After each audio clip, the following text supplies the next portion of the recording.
Hello, everyone, and welcome to a special edition of Facebook Live with Mayor Rapozo. Today's Thursday, May 2nd, and I want to go ahead and apologize up front.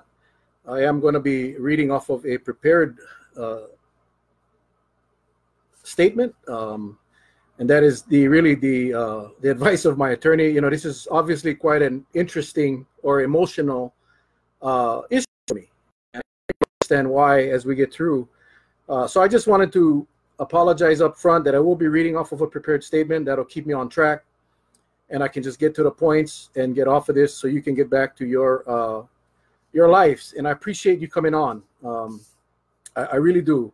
I know everyone's busy, and so am I. And this is typically my sleep time because I work at night, but I felt compelled to issue a statement. So I'm going to go ahead and read this and to share my perspective and my position. Allan Parachini's editorial in today's Garden Island has once again attempted to discredit my reputation here on Kauai. While I don't understand his obsession with me, I cannot allow this type of slanderous statements to be made without a rebuttal. While I could have written a rebuttal in the Garden Island newspaper, it has been my experience that the Garden Island is not interested in clearing up misstatements made by their reporters or their freelance contributors. I chose this format so that you can see and hear the statements directly from me without any chance of editing or taking me out of context. What I've done is I've broken down today's article. Many of you may have read it. I've broken down the article into the points that I believe need clarification. And it starts off with probably an oversight, but one that I believe sets the tone of this writer. He says, Rapozo, a former Kauai Police Department officer, was first elected to the council in 2002 and served until 2008.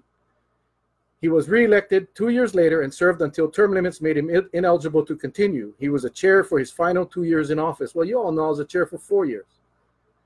And again, possibly an oversight, and that's fine. I give him the benefit of the doubt. The next section, he goes and attacks my education. He says his resume, as presented on his campaign website last year when he ran unsuccessfully for mayor, says he's a graduate of Everest University in Florida, an institution that lacks regional accreditation. Excuse me.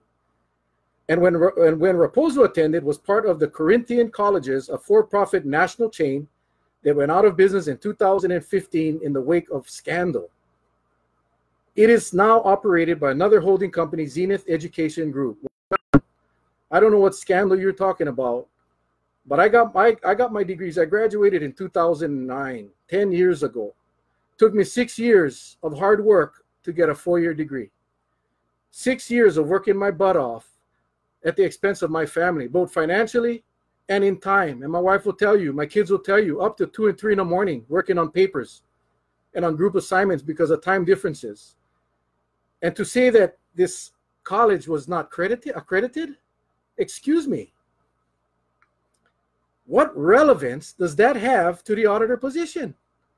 I obtained my degrees from accredited universities and worked my butt off. Again, why would you bring this up? Simply to discredit me. Why? I don't know.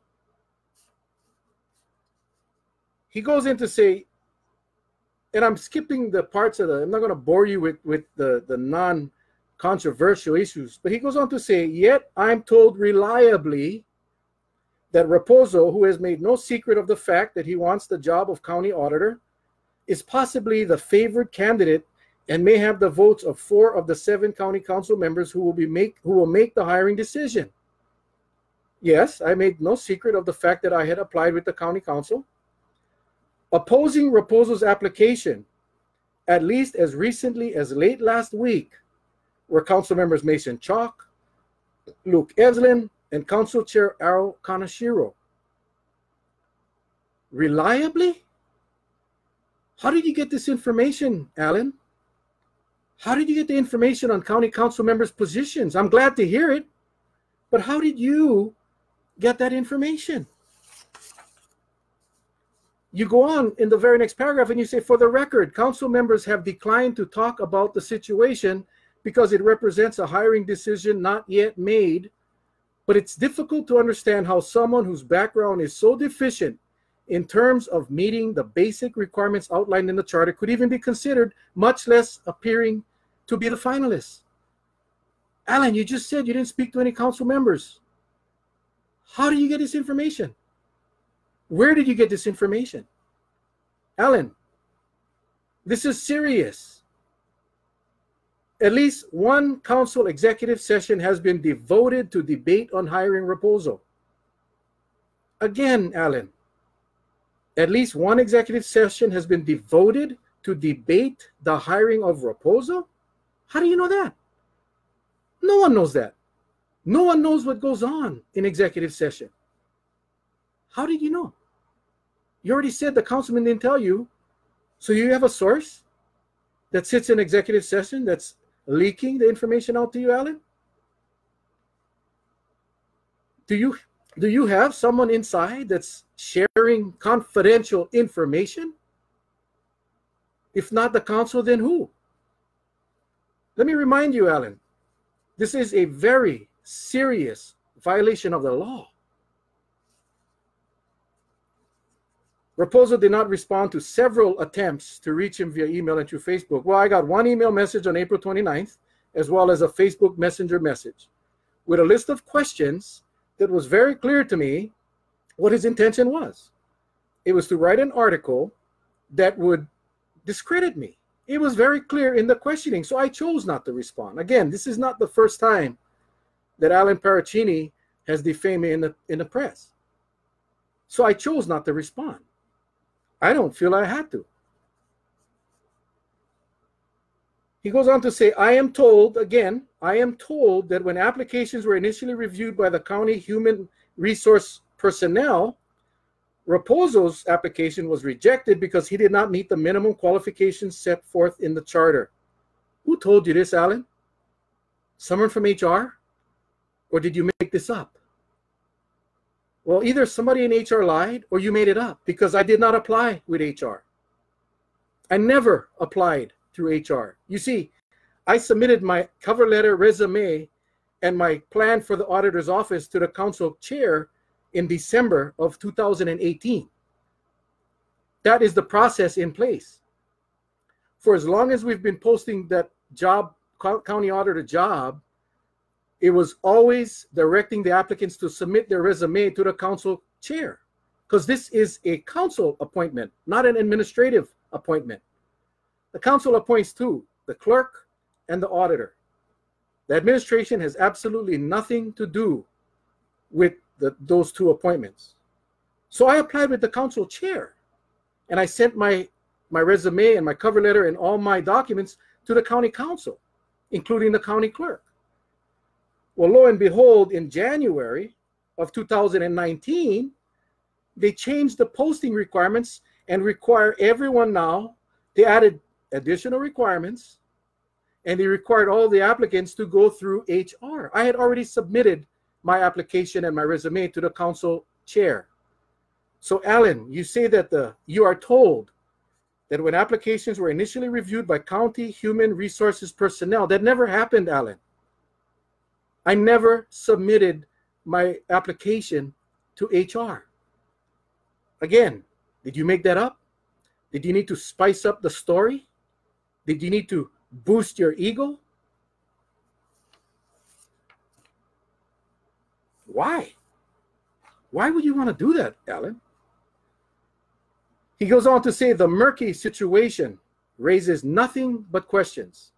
Why would council members Cowden, Brune, Kuali'i, and Kagawa support Rapozo's publicly announced candidacy for a post for which he is apparently unqualified? Again, Allan, how did you get this information? How did you get if the council members never spoke to you, how did you get the information that Cowden, Brune, Kuali'i, and Kagawa supports my candidacy for this position? How would you know, Allan, who is in support or not? Again, serious violation, Allan. As a reporter, a journalist, as you say. However, Rapozo does not appear qualified to be the county auditor, and this process should not go any further. Allan Parachini, who are you to decide who's qualified and who isn't?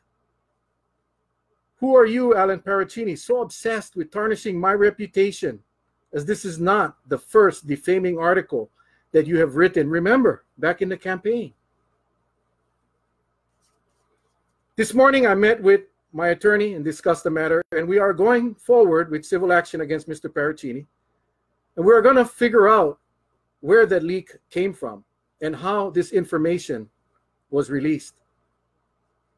I've also requested that the council initiate an investigation into how Allan Parachini got access to confidential personnel information that should have been restricted to the county council in executive session.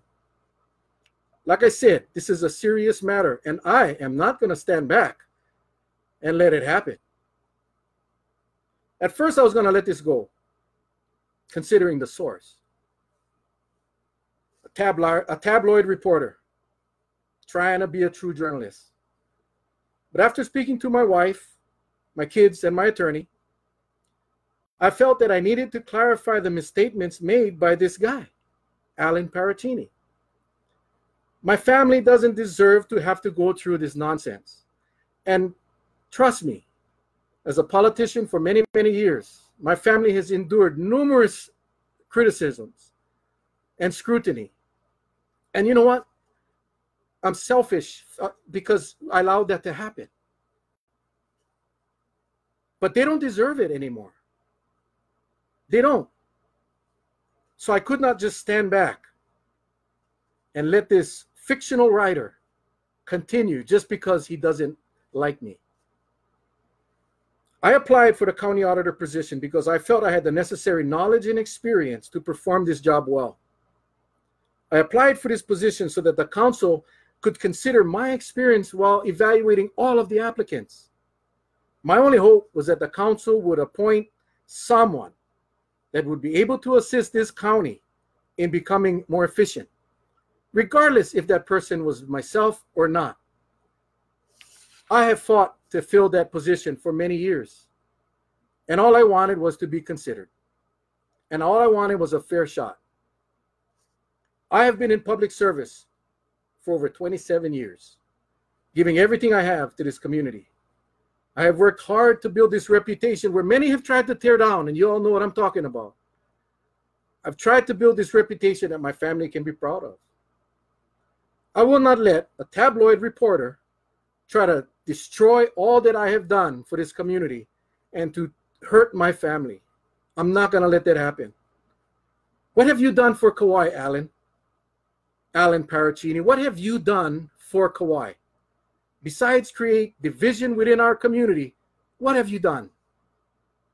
Name one thing that you've done to benefit this community, Allan. I guess we'll let the people decide. Thank you all for joining me tonight. I apologize again for having to read off a script. I wanted to clarify the misstatements, and I appreciate you guys joining in. And if you can, share this video, make it go viral, because I don't want to see anybody else have to go through what my family and myself are going through. God bless all of you. I love you guys. Thank you. We'll talk later. Aloha.